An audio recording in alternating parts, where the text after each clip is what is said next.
વધારે વ્યસ્ત રહેતા લોકો આ વાર્તા એકવાર જરૂરથી સાંભળજો। એક ભાઈ ઓફિસ કામમાં ગળાડૂબ રહેતા હતા। વહેલી સવારે ઓફિસ જતા રહે અને છેક મોડી સાંજે ઓફિસથી પરત આવે। એક દિવસ આ ભાઈ કોઈ કારણસર વહેલા ઘેર આવી ગયા। એના 7-8 વર્ષના પુત્રને પોતાના પિતાને વહેલા ઘેર આવેલા જોઈને થોડું આશ્ચર્ય પણ થયું।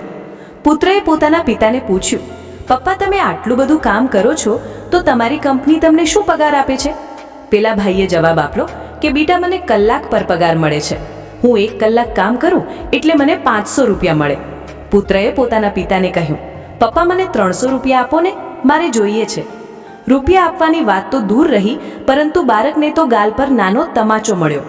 બાળક રડતા રડતા જતો રહ્યો। થોડા સમય પછી આ ભાઈને વિચાર આવ્યો કે મારા આ દીકરાએ કોઈ દિવસ 5 પૈસા પણ નથી માંગ્યા અને આજે આટલી મોટી રકમ કેમ માંગી હશે? એ પુત્ર પાસે ગયા, એના માથા પર પ્રેમથી હાથ ફેરવ્યો અને પાકીટમાંથી 300 રૂપિયા કાઢીને તેના હાથમાં મૂક્યા। પછી પૂછ્યું, બેટા, મને એ તો કહે કે તારે આ 300 રૂપિયાને શું કરવા છે?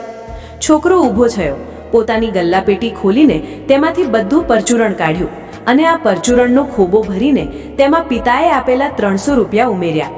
ખોબો પોતાના પિતા તરફ ધરીને એ બોલ્યો, પપ્પા, મારી ગલ્લાપેટીમાં 200 રૂપિયા ભેગા કર્યા હતા અને તમે 300 આપ્યા એટલે આ 500 રૂપિયા થયા। હમણાં તમે એમ કહેતા હતા કે તમે 1 કલાક કામ કરો એટલે તમને કંપની 500 રૂપિયા પગાર આપે। પપ્પા, આ તમારા 1 કલાકના 500 રૂપિયા હું તમને આપું છું।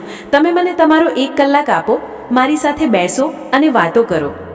સંતાનને માત્ર સુવિધાઓ જ નહીં, સમય અને પ્રેમની પણ જરૂર હોય છે।